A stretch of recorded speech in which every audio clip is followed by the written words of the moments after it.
Stop it! Ah, great Jagras, I love him! He's garbage. He's the best! The worst! The best! The worst! He's the worst! best! He's the worst! Would you shut up? Oh, holy mother of Gog, I've seen you people arguing over who the best monster is, and you can never agree. So I have decided that I am the only one qualified to create the official list of the top 10 best monsters in all of Monster Hunter. Jesus! How long were you standing there? How are you so quiet? I've been here for an indiscriminate amount of time.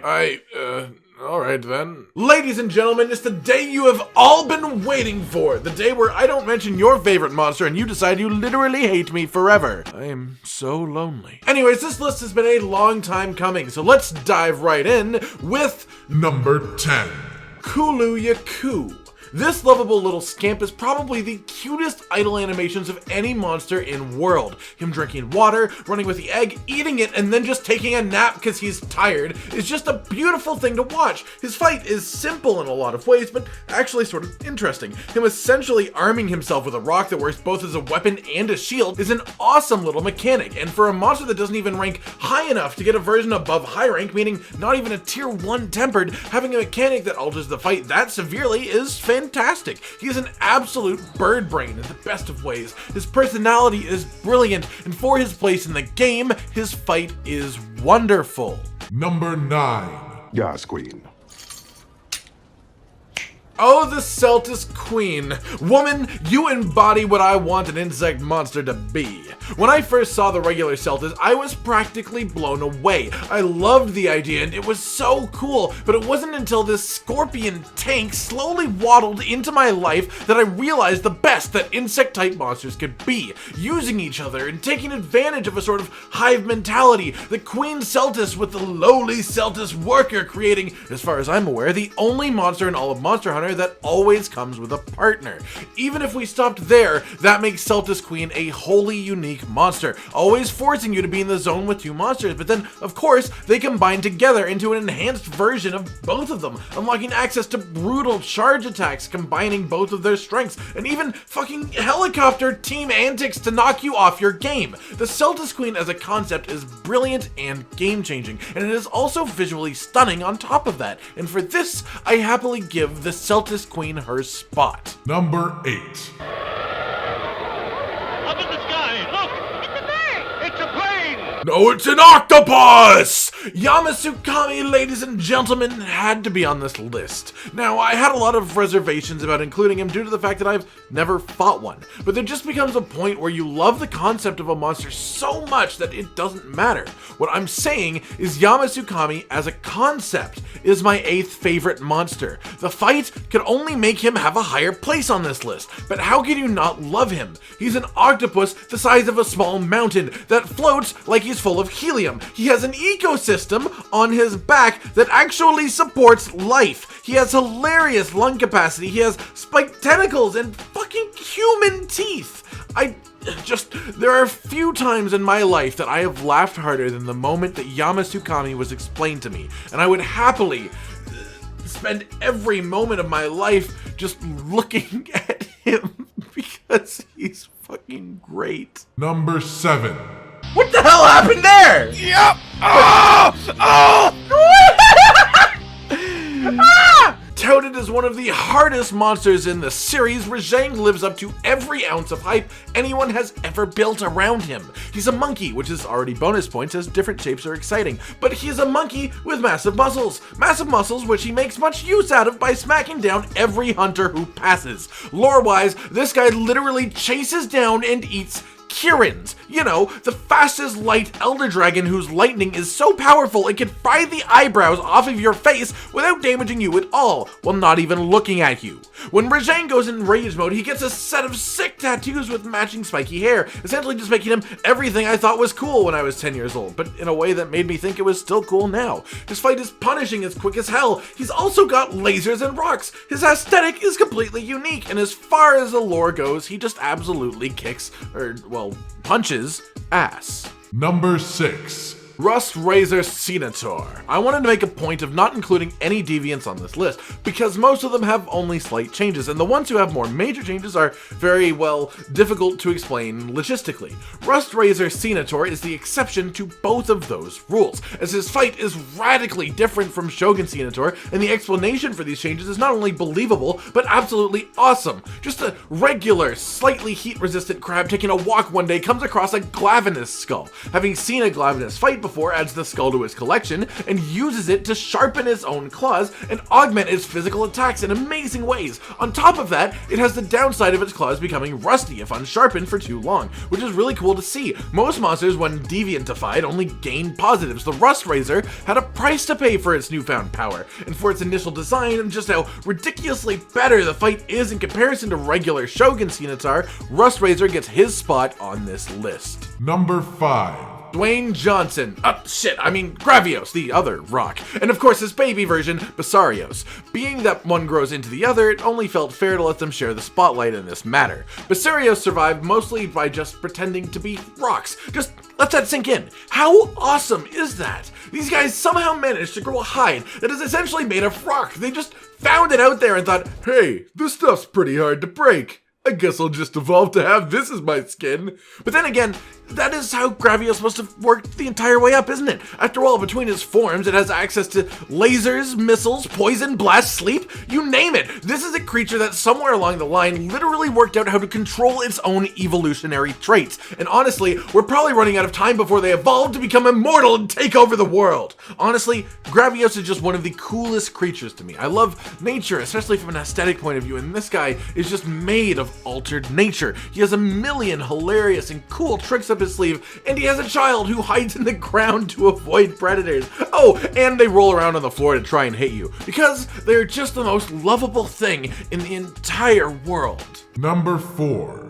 Can Lowe, and of course his baby version Dodo Gamma, who is absolutely Can Lowe's son, and you can't tell me otherwise. But in all honesty, Can Lowe ticks a massive amount of boxes for me. I can't deny the appeal of his friend to Cantor, but on a personal level, I have always preferred cold to heat, and even in terms of a tense type of situation, I think the dead quiet and the empty brightness of the Arctic outdoes a room surrounded by lava any day of the week. The Shovel Chin managed to be both hilarious and badass, and Can Lowe sticks around to the ice like a shark on some crazy shark steroids. His ice beam is absolutely hallowing, and his fight is tense and difficult. The ice swimming attack is difficult to dodge and scary to see coming at you, but dodged fairly simply once you realize the pattern. And that is part of what makes this guy great to me. He has patterns that you can learn to the point of flawlessness a lot more than other monsters do, and to me, that is one of the hallmarks of a great monster. Make it difficult to start with, but almost autopilotable once you are good. That is how you reward people for getting better at your game. Not through gear, not through artificial difficulty lowering, but with fights that you can genuinely get through without breaking a sweat if you put in the time to learn it.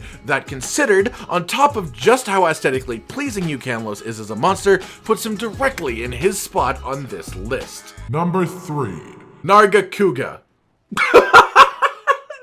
No, but I got you for a second, didn't I? The roaring wyvern himself, Tigrex, as a concoction of monsters, is simply built to please my preferences as a hunter and a human being.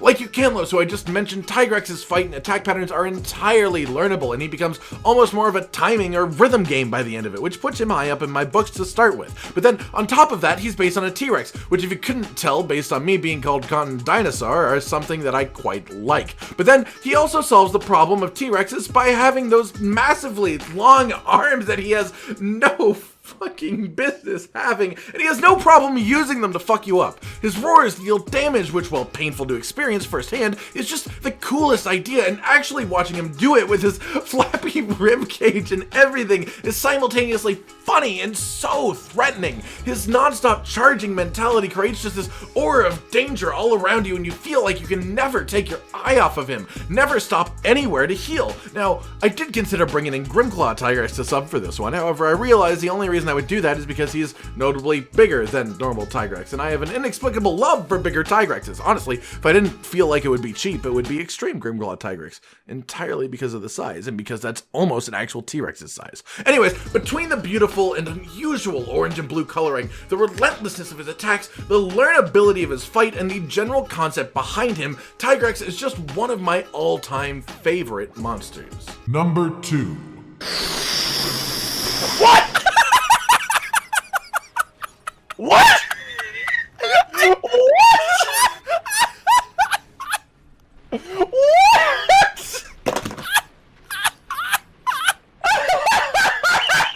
Oh, Zamtrios, buddy, this one's gonna cause some controversy, isn't it? Because anyone who watched the entire Pro and Noob series probably expects old Sammy Boy here to take number 1. But I'm sorry to tell you, there's simply one who holds a position slightly deeper in my heart. Though that heart is still a good 40 to 45% devoted to Zamtrios.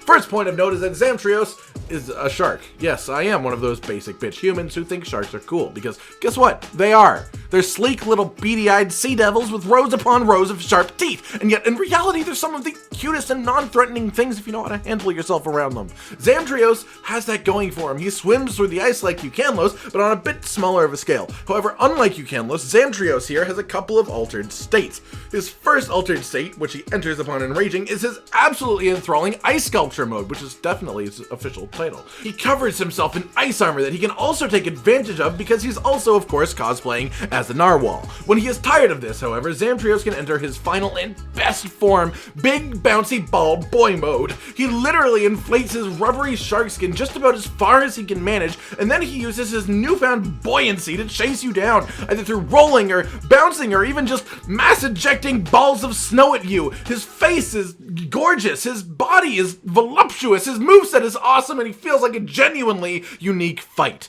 Zamtrios never change. Number 1.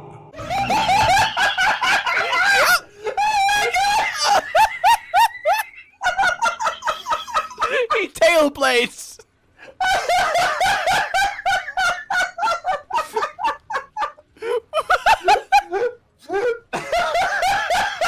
Ah, the walking mountain, the king of the hill!